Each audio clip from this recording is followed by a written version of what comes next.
Hello, so we're reading The Handmaid's Tale by Margaret Atwood at the moment, and as you begin reading and you start analysing, making notes, making annotations, I thought it might be a good idea if I give you a bit of a helping hand and I show you some of mine. That way these annotations can act as a sort of springboard for you and give you some early ideas to look for as you begin reading. So it starts, we slept in what had once been the gymnasium. I'm not going to read this for you, but if you've read the chapter you'll know that we're in this sort of fictional dystopian future in a place called Gilead, um, which used to be America. And so the novel begins in the middle of things, and this is actually really important. This is called in medias res. It's a Latin word, it means in the midst of things. And some feminine thinkers consider traditional stories and language itself as being innately sort of masculine. And so they want to subvert this sort of masculine plot structure by beginning in medias res. So a lot of feminist thinkers have done that.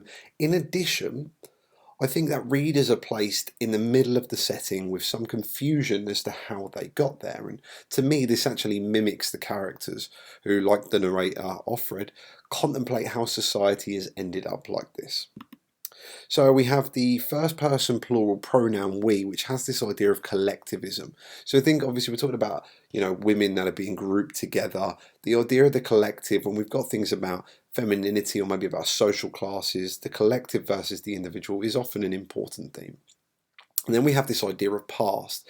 We had slept in what had once been the gymnasium. So we've got a lot of past tense. This is actually, Offred will go through and show a lot of our memories in the text. And we actually have the memories of the gymnasium through the decades following this. You'll actually see as well the juxtaposition between the first sentence, which is a very short, sharp, direct sentence. It's very matter of fact.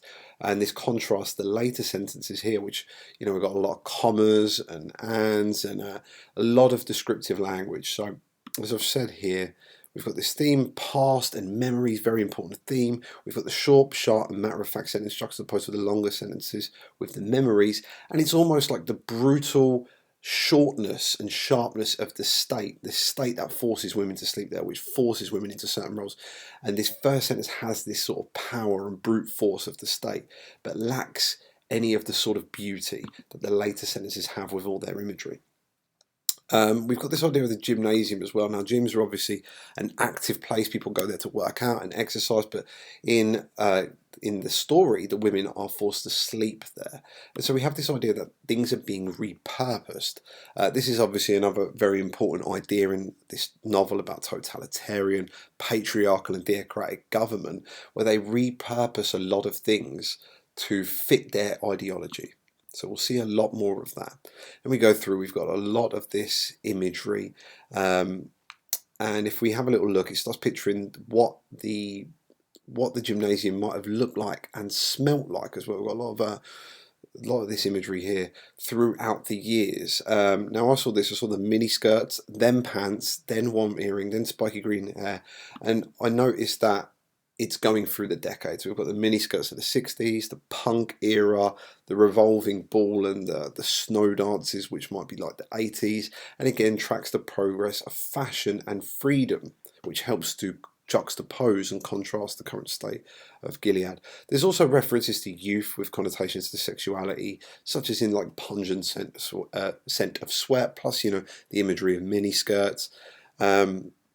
And there's some ideas of rebellion as well, the punk style, the miniskirts, the cardboard devils in the dances.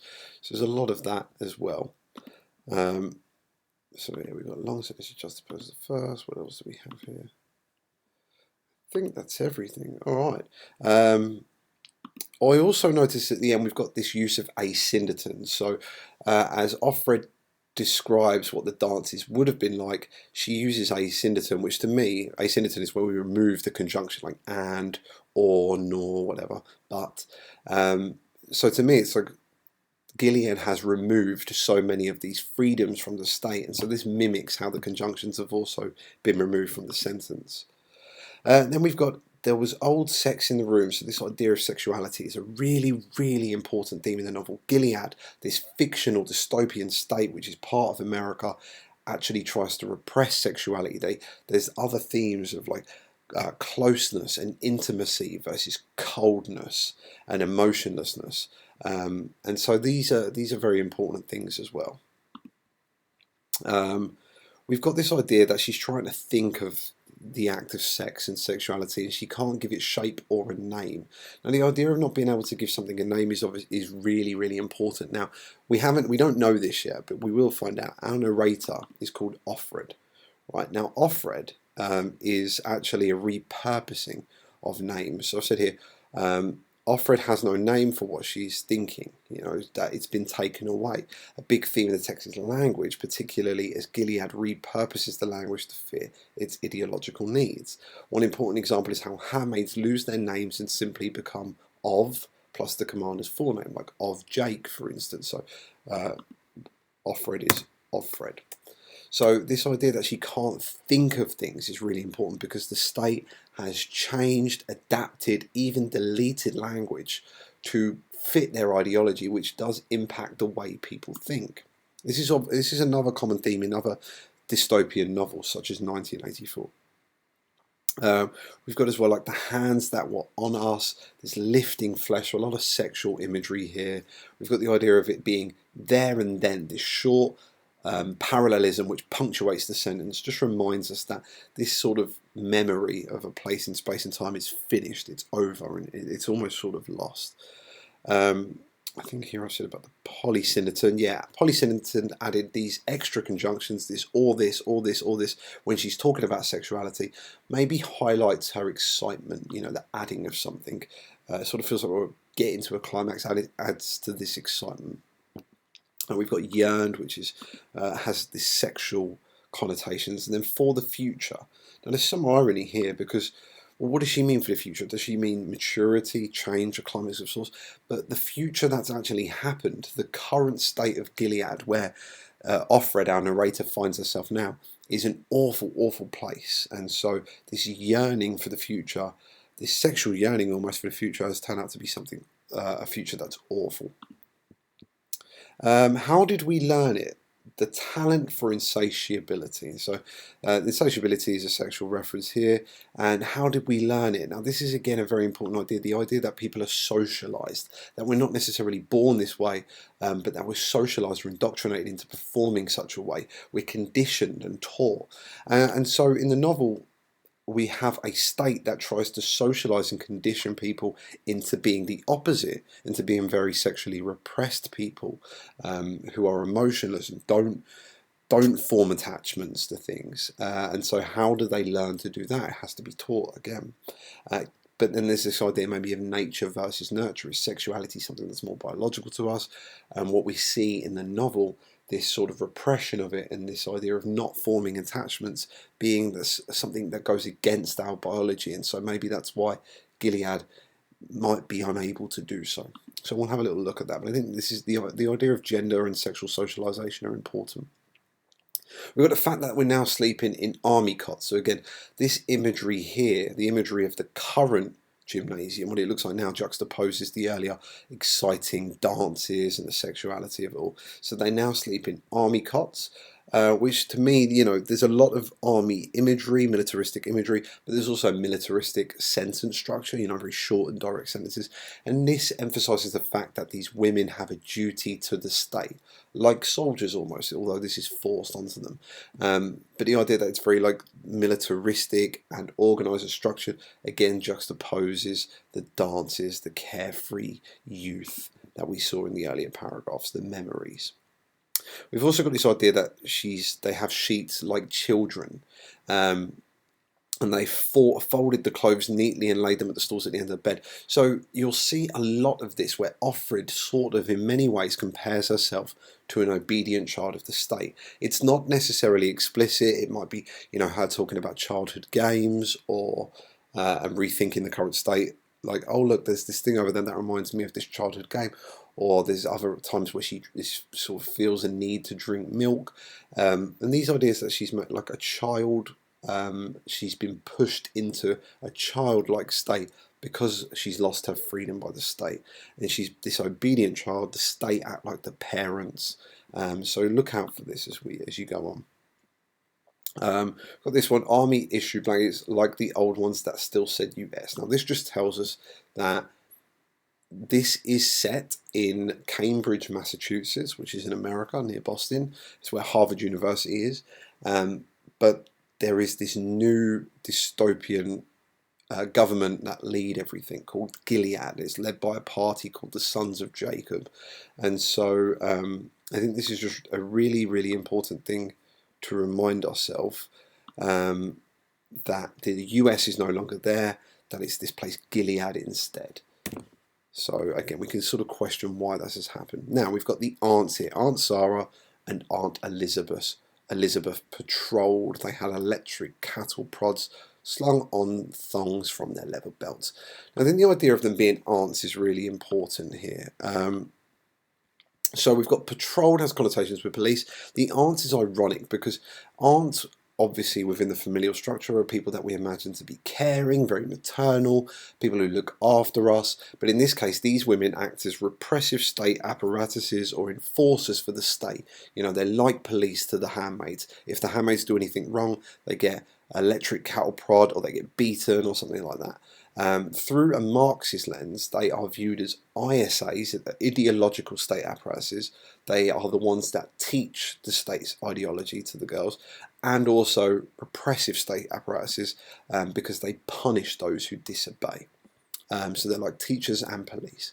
To a feminist critic, though, they highlight the internalized misogyny under the patriarchy. They police women who subvert the patriarchal expectations. And in addition to this, they socialize women into performing the correct way. I should put that in quotations, not the correct way, it's the correct way under Gilead's extreme patriarchy. I think that's an important distinction. They also carry these cattle prods, which I've said are like phallic symbols. They emphasize a more masculine performance. Obviously, they're women who do police and violently as well, and therefore they have more power as well. So I said that's important. And then the leather belts, again, leather I say is classically masculine. However, they're not given guns. They're not to be trusted with guns. I think that's another really important thing about the setting. It emphasizes the fact that women are of a lower status, that they are not trusted with guns, and just tells us that this is an extreme patriarchy. Guns instead are for the guards, the male guards. This is very androcentric, and they're specially picked from the angels. Now we've got some more irony here. This repurpose of language. So again, the handmaids have their names taken off them. They become like of Jake, of Warren, of Glenn, of Fred. We've got the aunts, which are like evil teachers or police. They're now called aunts, which is this old, the traditional family member. And we've got angels, which are obviously from the Bible, these kind, holy spirit sort of things. And here they become militaristic, oppressive police in Gilead. So we've got this repurposing of language once again.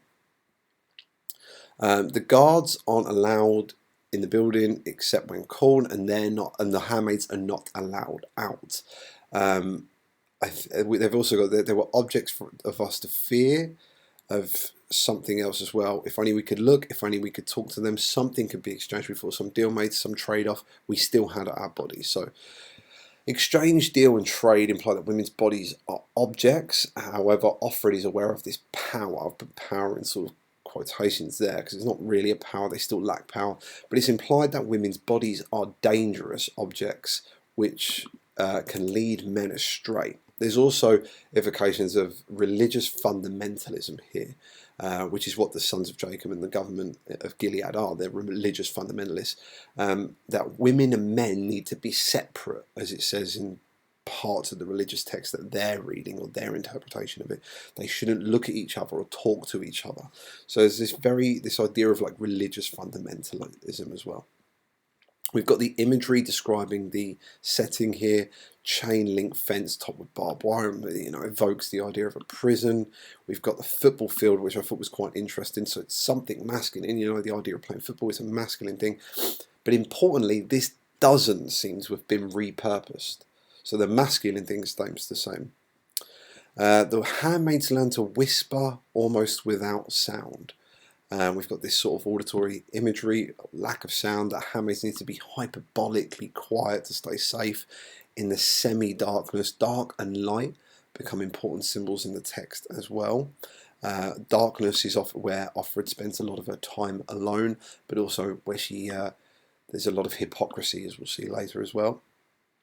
And they try to reach out to each other's hands across space. So these women try to reach out across space. Now, we can think of this in the space as the physical space that's between the two beds, not much room, maybe a foot in length. Or we can think of, the cosmic space. In other words, it's endless, so far. And again, just adds to this theme of intimacy versus coldness. It's so hard to reach out to one another. They might as well be at different ends of the universe. Again, we finish with this collective we, which I think is important. And then finally, the names of the handmaids from bed to bed. So we've got Alma, Janine, Dolores, Moira, and June. And I found this earlier. Alma is Latin for nurturing or kindly. Dolores comes from the Latin word for grief, and June, reflecting Roman Juno, is the goddess of marriage and family. Janine and Moira are romantic versions of John and Mary, two names so enduring that they conjure images of stability and normalcy, and yet all of these names have been lost and they've just become the handmaids now. This might reflect some of their characterization, which I think is important, and we'll find out. I don't want to spoil too much of it now, but we'll find out who these people are. So there might be some characterization there through these allusions, but I think it's also important to think that they've taken these away and they've repurposed them into of Warren, of Glenn, of Fred, and the different handmaids' names now. Alright, so there we go. That's the first chapter. I hope this has helped.